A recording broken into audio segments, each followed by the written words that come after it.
Mark had lived on the edge of the desert for most of his life, and he knew every sound that belonged there. The cry of a hawk, the wind sliding over dry grass, the scrape of a rabbit darting between bushes. So when he heard a sharp, frightened cry echo across the empty riverbed, he knew instantly that it did not belong to any animal. It was a human voice, young and scared. He stopped his horse, Shadow, and listened again. The sound came once more, thinner this time, as if someone was losing strength. Mark felt his heart tighten. He was tired after a long day of delivering supplies to town, and he still had chores waiting at the ranch. But he could not ignore the cry. Whether it was a traveler, a settler child, or someone from the Apache tribe, he knew someone was in trouble. Helping others was simply a part of who he was. It had nothing to do with who they were.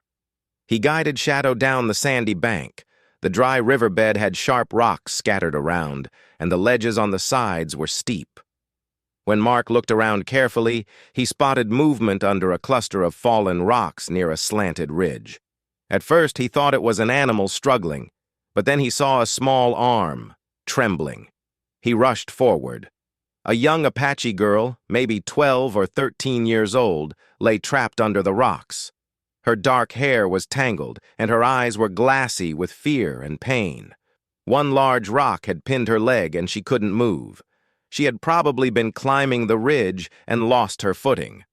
The rocks around her looked unstable, and another wrong move might send more sliding toward her. When she noticed him, she flinched as if expecting danger. Mark lifted both his hands slowly to show he meant no harm. "It's all right," he said gently. "I'm here to help." She didn't answer, but her breathing slowed a little. Mark knelt beside her and examined the rocks. The one trapping her leg was heavy but small enough that he could probably lift it without hurting her more. Still, he needed her to stay calm. He asked her softly if anything else hurt. She shook her head, but he could see tears in the corners of her eyes. Mark took a deep breath, placed his boots firmly, and gripped the rock with both hands. He shifted it just enough to free her leg, then rolled it aside. The girl gasped and pulled her leg close. Mark saw swelling already forming. "You're going to be all right," he said. He tore a long strip from the lower part of his shirt and tied it around her leg to keep it steady. She watched his hands closely, as if surprised he was being careful. When he finished, he lifted her gently into his arms. She weighed almost nothing, light as a bundle of sticks. As he walked toward Shadow, the girl whispered something in Apache. Mark didn't understand, but he could tell it was a question. He shook his head kindly.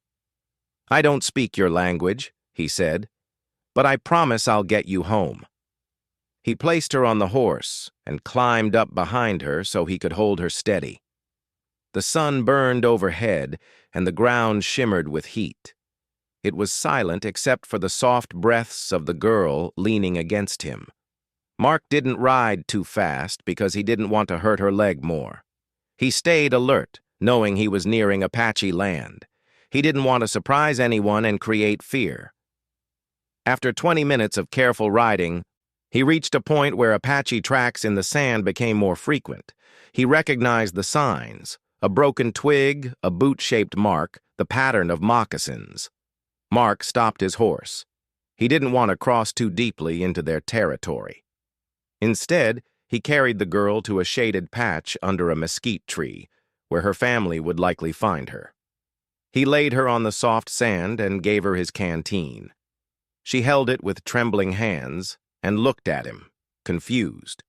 Most settlers wouldn't help someone from her tribe. Many feared misunderstandings. Some simply stayed away. But Mark didn't think about that. A child hurt was a child hurt. He smiled gently. "Someone will find you soon." She blinked as if she wanted to speak, but the words didn't come out. Mark didn't stay long.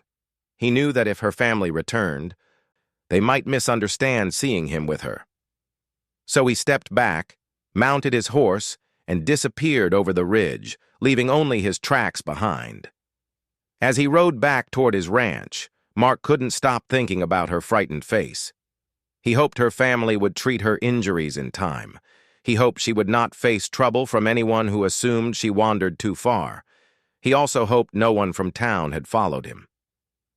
The relationship between settlers and the Apache tribe was tense, and anyone who tried to help one side was quickly judged by the other. By the time Mark reached his ranch, the sun had softened into evening light. He unsaddled Shadow, brushed him down, and checked his water trough, but his mind was elsewhere. He remembered how weak the girl had looked. He wondered how long she had been trapped. He wondered if she had siblings worried about her. That night, Mark sat outside his cabin, watching the stars push through the sky. Coyotes howled in the distance, and the wind carried the dusty, familiar scent of the land he loved. He breathed slowly, calming himself. He had done the right thing. He knew that. But for some reason, the thought of the girl alone under that tree tugged at him. The next morning, when the first pale light stretched over the desert, Mark opened his door to begin his chores. But he stopped instantly. An Apache woman stood on his porch. She was tall and carried herself with calm strength. Her long, dark hair was braided, and her clothes were simple but neatly worn. Her face was serious, but her eyes were sharp with purpose. She looked directly at him, not afraid or uncertain. Mark's hand rested gently on the doorframe. He didn't reach for anything. He only said, "Morning." The woman nodded once. Then she spoke in clear, careful English. "You saved my sister." Mark understood immediately. He stepped back to give her space. "I found her hurt. I only helped." The woman shook her head slowly. "No one from your town helps us. No one trusts an Apache. But you—" She paused as if searching for the right words. "You carried her.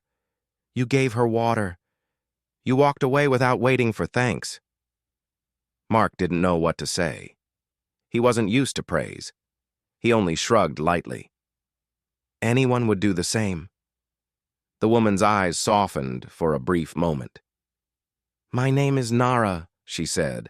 "I owe you for what you did." Mark opened his mouth to tell her she didn't owe him anything, but she stepped closer. "In my people's way," she said softly, "a debt of kindness cannot be left open." Mark was surprised by the seriousness in her voice, but he could also see honesty there, not threat. Before he could respond, Nara looked around the ranch with curiosity, at the fences, the water trough, the tools leaning against the wall. It seemed she was studying not the ranch, but the man who maintained it. "Come inside," Mark said gently. "You can rest a moment." Nara didn't move. She simply said, "I did not come to rest. I came to repay what you did." Mark felt a strange pull in his chest, as if the day had suddenly changed direction. He didn't know how, but he sensed that rescuing that young girl was only the beginning of something much bigger, something he hadn't planned for, but would not walk away from. Nara stood in front of Mark's cabin like a silent piece of the desert, strong, steady, and unshaken by the long walk she must have taken to reach him. Mark had seen Apache riders from far, sometimes passing near town, but he had never stood so close to someone who carried herself with such quiet confidence. Her expression held no fear, only purpose. Mark stepped back from the doorway, unsure what to expect. Visitors were rare out here. An Apache woman standing on his porch was something the town would talk about for weeks if they saw it. "You don't owe me anything," Mark said softly. "I only helped your sister because she needed help." Nara tilted her head slightly, studying the honesty in his voice. She did not seem convinced. "My sister told me everything," she said. "She said you lifted the rocks, carried her, gave her your water. You treated her like your own child." Mark shook his head. Anyone with a heart would have done the same. Nara's eyes held a quiet sadness. "Not everyone has a heart that sees us as people." For a moment, neither of them spoke. The morning light warmed the wooden porch, and the desert wind brushed against Nara's braids, lifting the edges of her shawl. Mark could feel the weight of her words. He knew how people in town talked about the Apache tribe, how fear and misunderstandings created distance. He had heard men say harsh things, things he didn't agree with but didn't have the power to change. "Your sister? Is she all right now?" Mark asked. Nara nodded. "Her leg is better. She will walk again in a few days." Then she added, "She said the man who saved her did not talk much, but she trusted him." Mark gave a small smile. "She's brave." She stayed calm even when she was hurting. Nara looked around the ranch again. She seemed to notice every detail. The worn leather saddle resting on the rail, the half-built fence on the left side of the yard, the small garden Mark had planted behind his cabin. She was taking in the world he lived in, understanding him piece by piece. "I followed your tracks this morning," she said. "I wanted to see the kind of man who would help a child who is not from his people." Mark didn't know what to say. He wasn't used to someone studying him like that. He rubbed the back of his neck, a little awkward. "I don't like to see anyone hurt," he said. "Where someone comes from doesn't matter to me." Nara stepped off the porch and walked toward a broken fence post lying in the yard. Instead of asking permission, she bent down, picked it up, and examined the wood. "You were planning to fix this," she said. Mark blinked, surprised. "I was, yes." Without another word, Nara carried the post to the fence line and held it in place. "Bring the nails," she said calmly, as if she had worked on this ranch her whole life. Mark hesitated, not sure if he should let her do this, but she looked determined, not demanding. She wasn't here to trouble him. She was here with purpose. He picked up the small box of nails and handed her a hammer. She didn't hesitate. She hammered the post carefully, matching it with the others. Her movements showed experience, as if she had helped build homes before. "You don't have to do that," he said. Nara kept working. "I told you," she replied. "A debt of kindness cannot be left open." Mark watched her in silence for a moment. Her focus, her steady rhythm, her calm strength, it all said more than her words. She wasn't repaying a debt because she felt forced to. She was doing it because helping someone who helped her sister was the right thing to do in her eyes. When she finished the post, she straightened up and brushed dust from her hands. "What next?" she asked. Mark almost laughed. "You don't have to help with chores." She looked at him calmly. "You saved my sister. I will help you." There was no winning against that tone. It wasn't stubbornness. It was loyalty. Mark grabbed 2 buckets and headed toward the water trough. Nara followed and carried 1 bucket from his hands without asking. Together they filled the trough, fed the chickens, and checked the horses for injuries. Nara moved like someone who understood land, animals, and quiet work. Not once did she complain or slow down. As they worked, Mark noticed how she observed everything. If a rope was loose, she tightened it.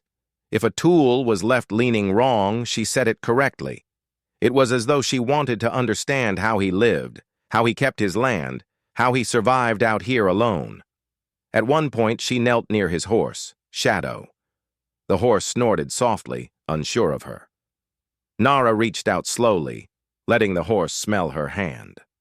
After a moment, Shadow relaxed and lowered his head. Nara stroked him gently. "He is loyal," she said. Mark nodded. "Best horse I ever had." Nara stood and looked at Mark with a thoughtful expression. "You live alone," she said. It sounded more like an observation than a question. "Yes," Mark replied. "Always have." "By choice?" she asked. He paused.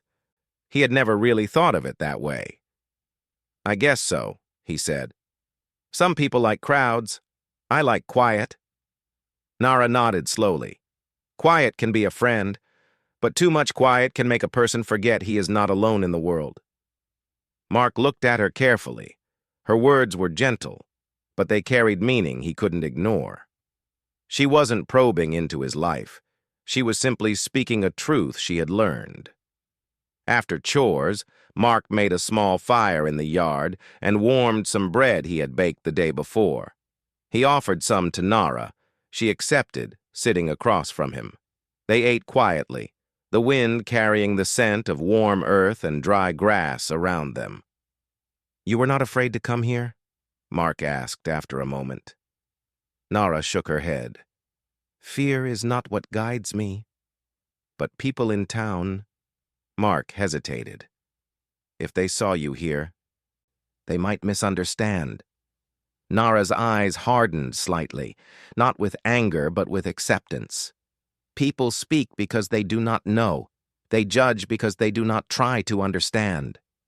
Her gaze softened again. "But I am not afraid of words."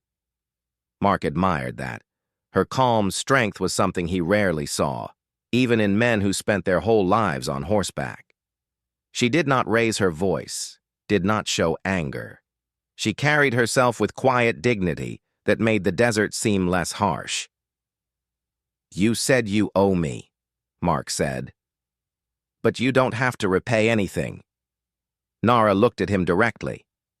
"In my people's way, when someone saves a child, the family carries that act in their hearts. If we do not return kindness, we grow poor in spirit." Mark thought about that. It wasn't a rule or a law. It was their way of honoring goodness.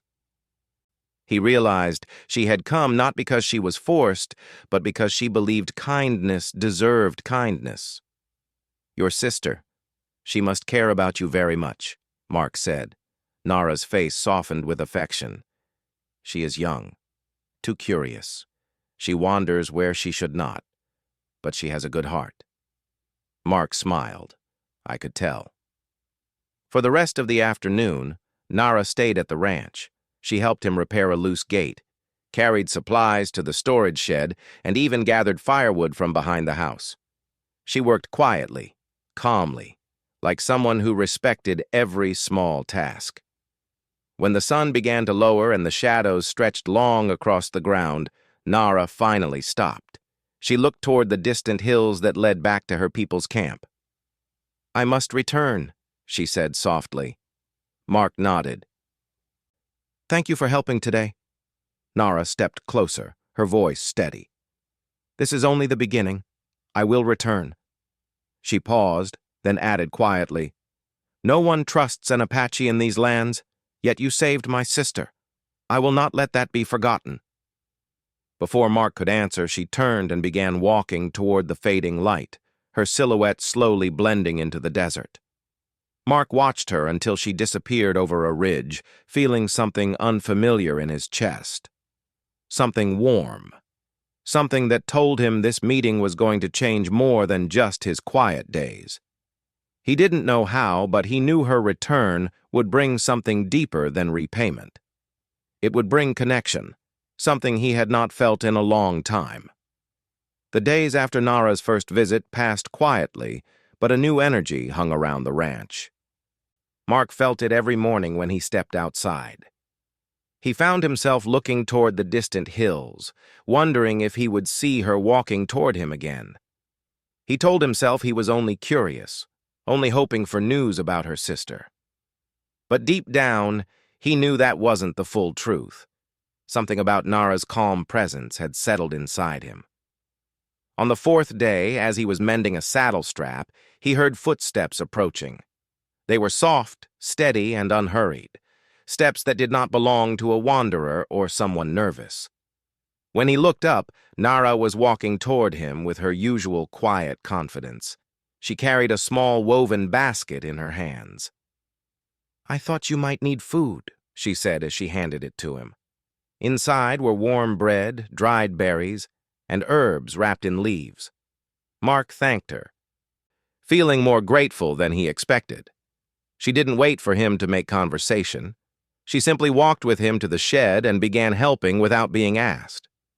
It was as if she had quietly made his ranch part of her daily routine. Mark got used to her being around, though he didn't admit it aloud. She helped him fix fences, carried feed, and even patched a tear in his shirt one afternoon without saying a word about it. Her presence was soft yet strong, like the desert breeze that carried both heat and comfort. But not everyone accepted this new connection. One hot afternoon, while Mark and Nara were repairing an old water trough, the ground began to thrum with the sound of approaching horses. 3 riders from town appeared over the hill, dust trailing behind them.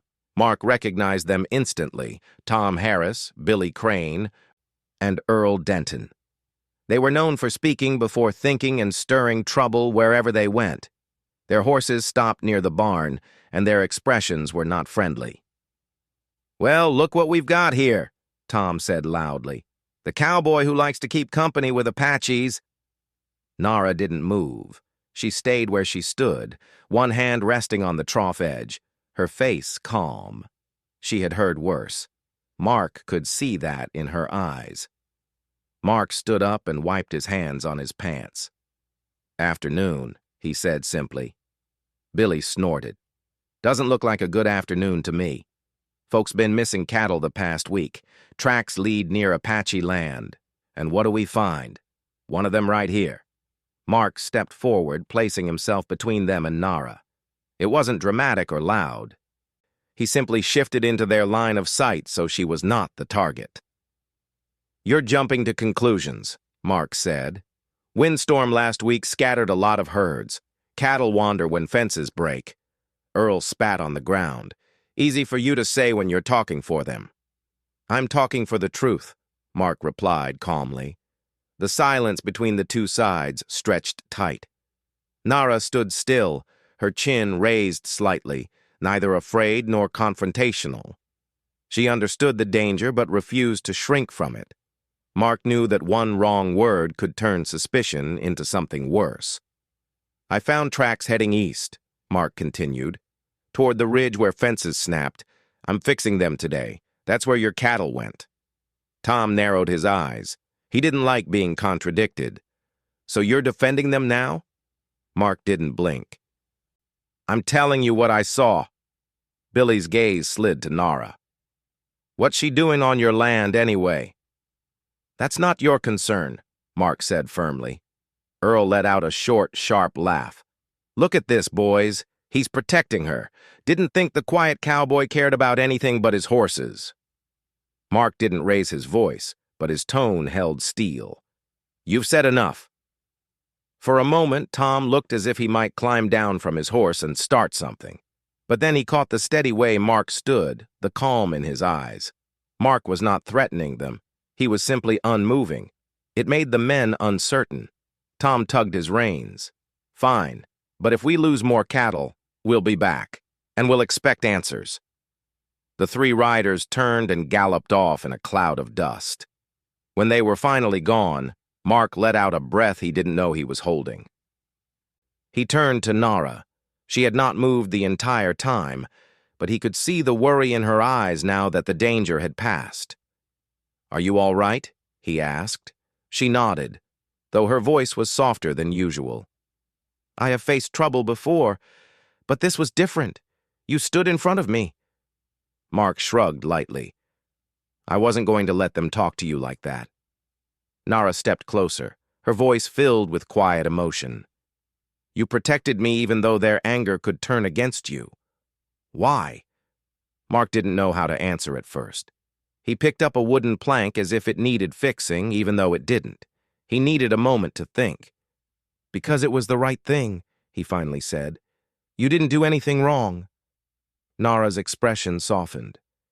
"Many people know what is right, but they do not act." "You act." Those words settled deep in Mark's chest. He wasn't used to someone seeing the good in him so clearly. The rest of the afternoon, Nara stayed close, quieter than usual. She helped him repair more fences, but her thoughts were elsewhere.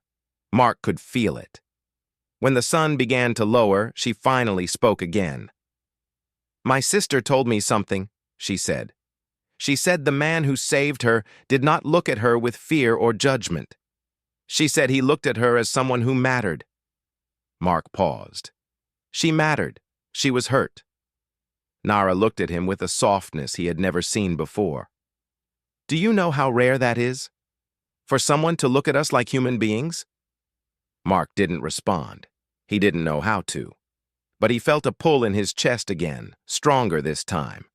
Nara continued, her voice thick with honesty. I came here to repay a kindness, but I stay because I trust you. I feel safe here. Mark felt his breath catch.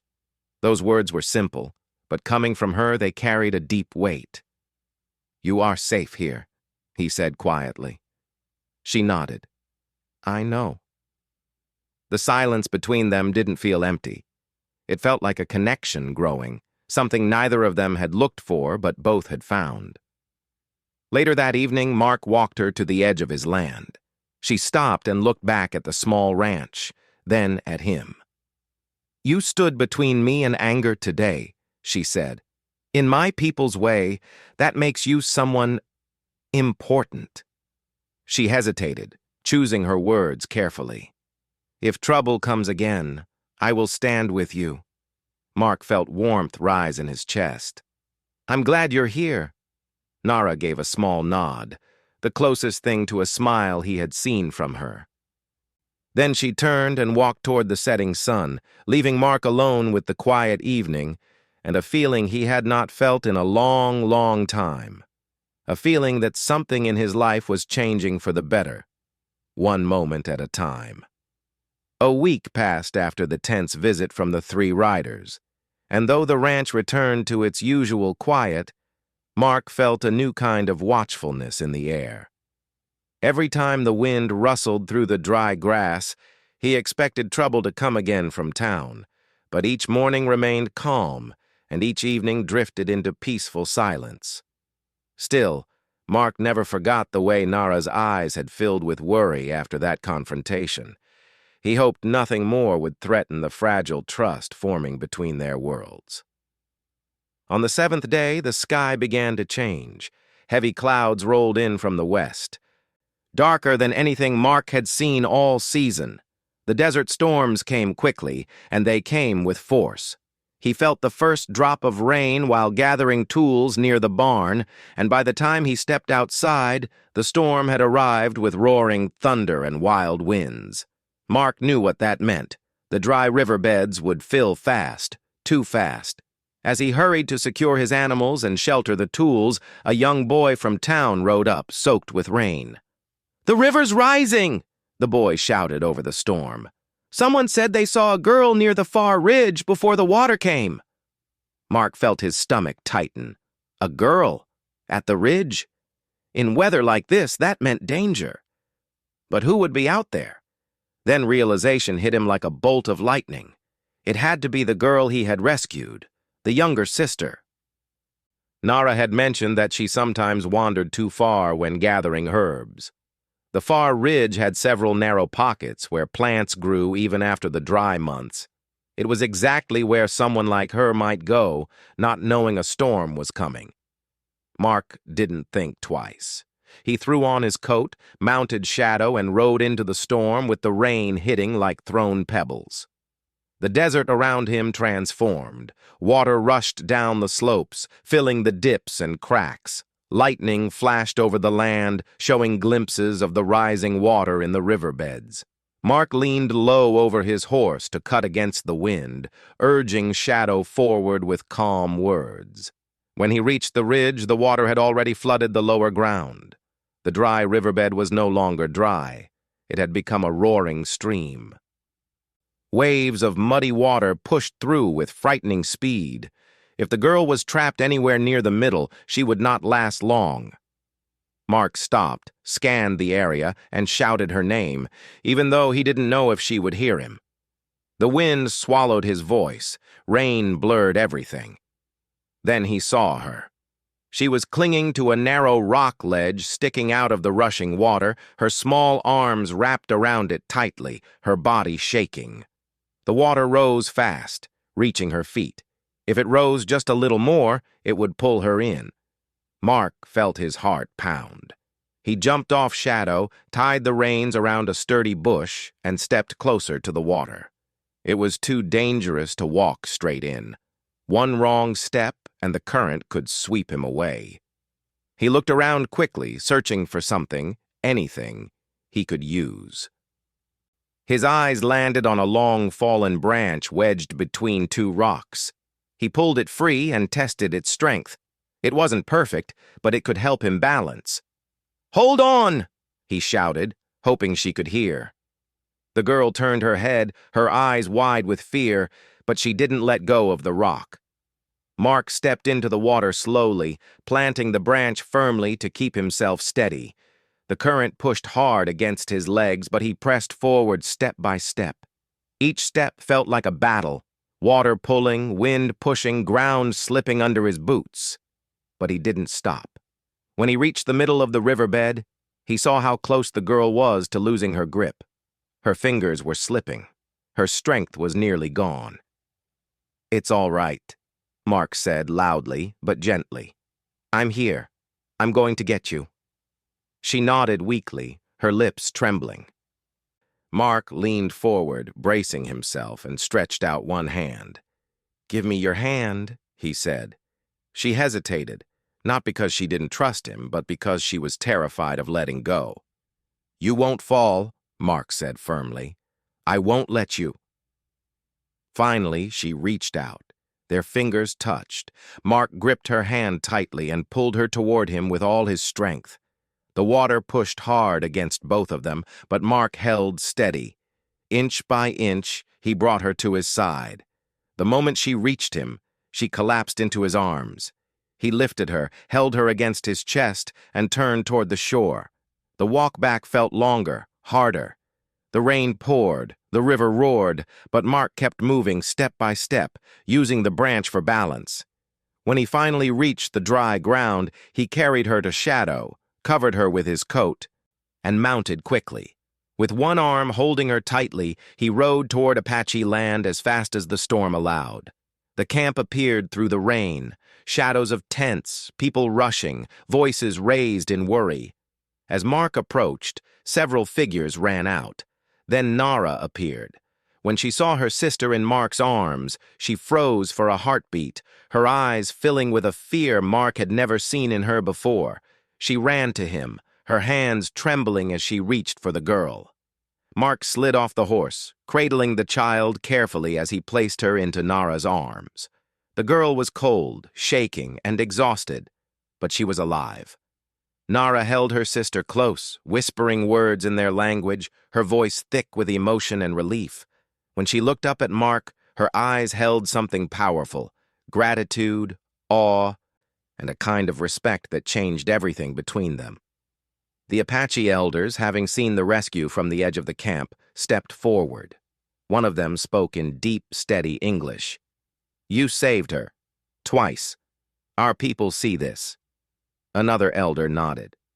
"We thank you. You are welcome here." It was rare, very rare, for an outsider to be openly welcomed into their camp. But Mark knew he hadn't done it for thanks. He had done it because the girl needed him, just like before. Nara rose slowly, her sister still in her arms, and stepped closer to Mark. Rain dripped from her braids and soaked her clothes, but she didn't seem to feel it. Her eyes were fixed on him with warmth he had never seen before. "In our way," she said softly, "saving someone twice creates a bond that cannot be ignored." Mark swallowed. Feeling the truth of her words settle deep inside him, he didn't know what to say, so he simply nodded. Nara continued, her voice steady but emotional. "You stood between me and anger. You saved my sister twice. You do not see us as strangers. You see us as people." She paused, then added with gentle honesty, "If the world turns against you, I will stand with you." Mark felt a warmth spread through his chest that had nothing to do with the storm. "And I'll stand with you," he replied quietly. The elders nodded with approval. The people around them watched with respect. Even the storm seemed to soften, as if the desert itself understood the moment. That evening, Mark was invited to stay with them for food. They gave him a warm blanket, a seat near the fire, and quiet nods of appreciation. It was more than hospitality. It was acceptance. As the night settled, Nara sat beside him. Her sister slept peacefully nearby. The fire crackled softly, warming them against the lingering chill of the storm. Nara looked at Mark, her voice low but full of meaning. "You brought light into a place where others brought fear." Mark felt humbled. "I just did what anyone should do." Nara shook her head gently. "Not anyone. You." Mark looked at her, seeing not just a woman from another world, but someone who had quietly become important to him. Someone who understood him better than most people in town ever had. The story ended not with a loud declaration, but with something softer and stronger, a bond formed by courage, trust, and simple human kindness. A bond that could begin to mend old wounds between two worlds. And as the fire continued to burn, Mark knew one thing with certainty. This connection, unexpected and powerful, was only the beginning of something new.